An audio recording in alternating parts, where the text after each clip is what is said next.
শেখার মধ্যেও পার্থক্য একটা আছে।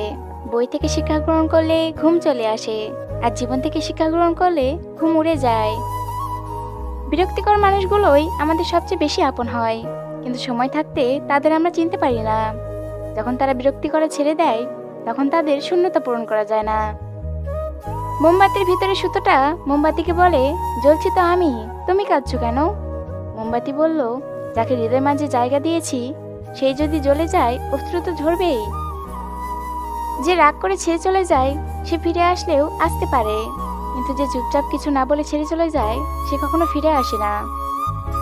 পরিশ্রম সিঁড়ির মতো, আর ভাগ্য লিফটের মতো। লিফট যে কোনো সময় বন্ধ হতে পারে, কিন্তু সিঁড়ি সবসময় আপনাকে উপরের দিকে নিয়ে যাবে। একা থাকার মাঝেও একটা অন্যরকম ভালো লাগা কাজ করে।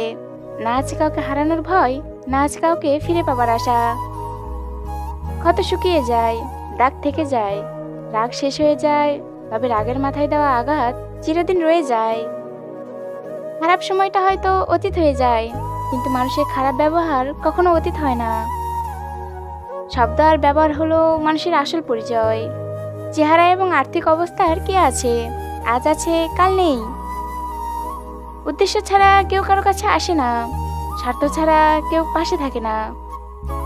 মেয়েরা সারা জীবন দুটো জিনিস সবার থেকে লুকিয়ে রাখে, নিজের ইচ্ছে আর নিজের কষ্ট। স্বপ্ন সবসময় জীবনের থেকে অনেক বেশি সুন্দর, জীবন কখনো কখনো স্বপ্নের থেকেও বেশি সুন্দর।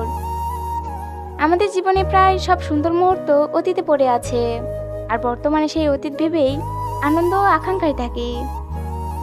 সাফল্য চাইলে সাফল্যকে লক্ষ্য বানিও না, তুমি যা করতে ভালোবাসো সেটাই করতে থাকো, সাফল্য নিজেই ধরা দেবে। সুখী হতে চাও তাহলে কখনো কারো ক্ষতি করো না, খেয়াল রেখো তোমার দ্বারা কারো উপকার না হোক, কিন্তু কারো ক্ষতি যেন না হয়। তুমি সবার সাথে যতই ভালো ব্যবহার করো না কেন, কেউ না কেউ তোমার বদনাম করবেই। কখনো কাউকে পাওয়ার আশা করো না, নিজেকে এমনভাবে তৈরি করো যেন মানুষ তোমাকে পাওয়ার আশা করে। বন্ধুত্ব হোক কিংবা ভালোবাসা হোক, পাসওয়ার্ড কিন্তু একটাই, বিশ্বাস। জীবনের প্রতিটি পা খুব সাবধানে ফেলো, বহু মানুষ অপেক্ষা করে আছে শুধু তোমার একটা ভুল ধরার জন্য। ভুল হলে শুধরে দেওয়াটা হলো ভালোবাসা, আর ছেড়ে চলে যাওয়াটা হলো বেইমানি।